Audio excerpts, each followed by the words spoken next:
Hi, my name is Annette.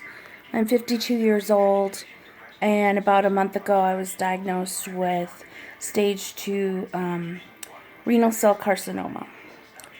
About 2 weeks ago, I had surgery to remove the cancer, and today I am 16 days out from the surgery, so I decided to start doing a video maybe once a week to kind of let people see what it's like to be kind of in the life of someone who is personally fighting cancer and to keep up with what's all entailed with that. So, just to give you a little background, I am a single woman who lives alone, and I have two grown daughters who are amazing and who have really given me a lot of strength and help through this. I have a lot of friends, which I'm so grateful for. They've been here through thick and thin. I am a professional woman. I started late in life, went back to school, and got a bachelor and master's degree in my late 40s.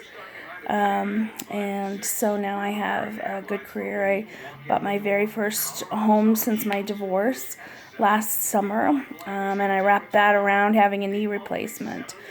So I have kind of gone through a lot in the last year. A knee replacement was definitely planned, but the kidney surgery kind of came out of the blue and was not planned. So, I kind of wanted to just touch base with you about some things that I've been going through and feeling, just so in case anybody else is experiencing or going to go through this, they kind of know what to expect.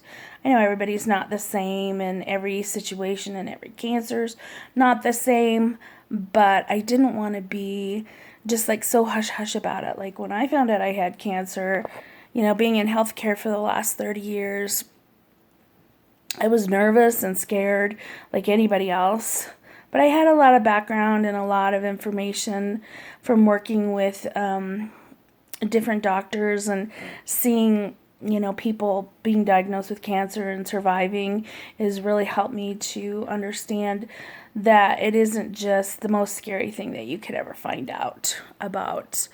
How did my journey start? This is the part that kind of scares people the most. Kidney cancer is often found accidentally, as was mine.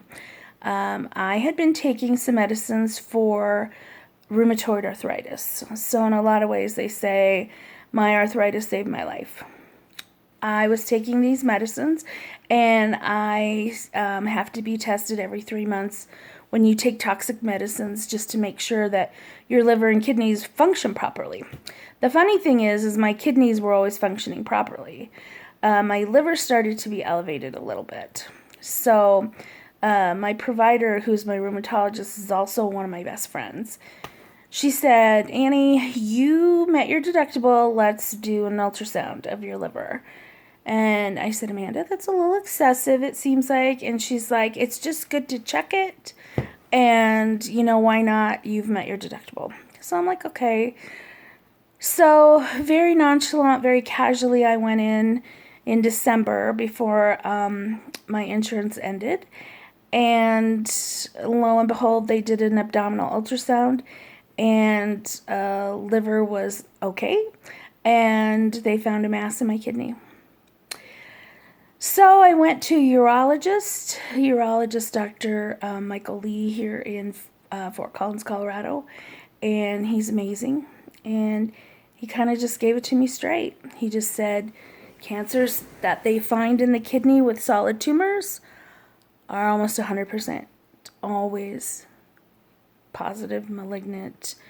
If they're cysts, they can go either way, but if it's an actual mass, then you have cancer. So nobody in my family really had cancer. My dad had prostate cancer, but he was like very late in life in that. My mother passed away a year ago from Alzheimer's So no cancer there. I have an older sister, no cancer. I have a few cousins that have, popped up with like colon cancer, things like that. But, really, my family has, not really been a cancer filled type of family. So very surprising that I have cancer. So after the initial shock and diagnosis, the the only way to really treat kidney cancer at this stage, which means that it hasn't metastasized or gone into lymph involvement, is surgery. You just have to get it taken out. So 2 weeks ago, I underwent a partial nephrectomy, which means they took part of my left kidney out. They were able to retain about 90% function, which is amazing, and I attribute that to Dr. Lee. He's just fabulous. And they got the lemon-sized tumor out. So, ew, lemon-sized does not sound great, but it's no longer there. So, even at 52, I've been really healthy. I do have some health issues that kind of come along with the territory. I've been overweight kind of my whole life, and I've never let it stop me. But it has probably at this point in my life taken a little bit of a toll. I'm what they call a pre-diabetic, which means I'm not full-blown. I don't check my blood sugars every day, and we watch my A1C. So, kidneys can kind of mess that, diabetes can kind of mess kidneys up. So I have to be really careful in watching that and making sure that I maintain, positive sugars and things like that. So I really, from now on, I'm going to have to really watch that. Other things, I've had hypertension probably since I was in my 30s. It's just something that ran in my family, and I just got it. I think the being overweight really contributed to that, and probably not being super, super active. Although a couple years ago I did join a gym and got a trainer and really started to be active, kind of change things around. But and I have low thyroid, which a lot of people do, and rheumatoid arthritis. So other than that, I've been pretty healthy, and I bounced back pretty good. I've had 2 knee replacements due to the arthritis, and that's kind of it. So I'm kind of that person that didn't expect to get cancer, but I'm okay. The surgery a couple weeks ago was brutal. It was so difficult. They used the Da Vinci robot, which keeps you from having like a 20-inch scar and losing one of your ribs to get to the kidney. So I'm grateful for that. First week out, I was okay.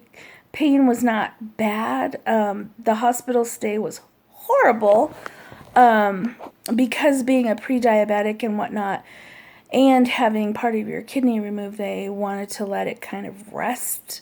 So I could not have anything to eat or drink while I was in the hospital until I think it was day 4, the day I went home. So I was there Friday and went home Monday. So that was the day that they finally allowed me to have food and drink. And the food was fine, because I was kind of all drugged up on anesthesia and everything. But boy, not having anything to drink was killer. And so that is one thing that, if you're going into having surgery for this, just be aware of. I also was poked like around the clock. Being a pre-diabetic, even though I wasn't full-blown, I was poked and my blood sugars were wacky because I couldn't eat, and also because they had messed with the kidney. So I was poked, and then I was given insulin, and never had insulin before, so I kind of went through this roller coaster of vomiting and, not being able to eat and drink, and so those 4 days were just miserable. I will tell you, it really makes you go, gosh, would I do that again? I mean, of course I would, to save my life, but it was just really difficult. It really, really was. So once I got out, I went to my sister's for a week and kind of just laid low. I didn't have a lot of bad pain. Tylenol was able to kind of take care of it. So that in itself was really good that I was able to do that. So I've still been recovering. I did go back to work part time last week, but I'll be really honest with you, it really has taken a toll on me. So I have been having like a lot of abdominal problems. Eating is just not my friend. Drinking is fine. I've been drinking a lot of water and doing that, and I've been doing okay. Eating is really hard. Just I don't know if it's because I went. Let's see. I had to do a bowel prep before, so literally I went from the Wednesday before surgery, which was on Friday, to Monday without having really any food, and then now trying to introduce food again for the last couple of weeks has been really touch and go. I have what I think is called delayed dumping syndrome, which is where you eat and about 20 minutes to an hour later, you just get rid of it.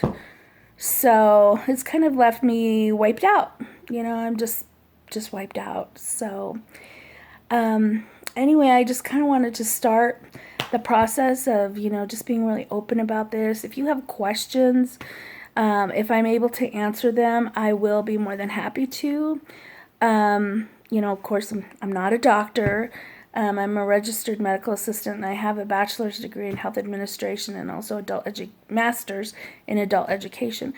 And I've worked in healthcare for 30 years. So I do know some things, and of course, personally about myself, I can kind of let you know just my personal journey and how that is going. But I would just like to be here for you because it's tough. It's tough. And like I said, I live alone. I don't really have anybody that can, do anything for me unless I make a huge effort to call somebody and say, can you come over and do something?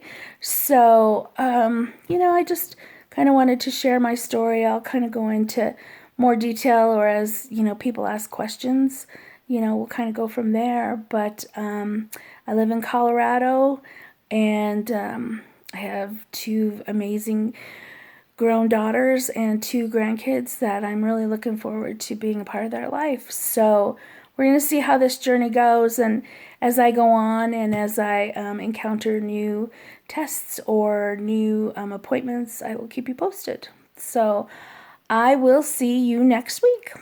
Bye.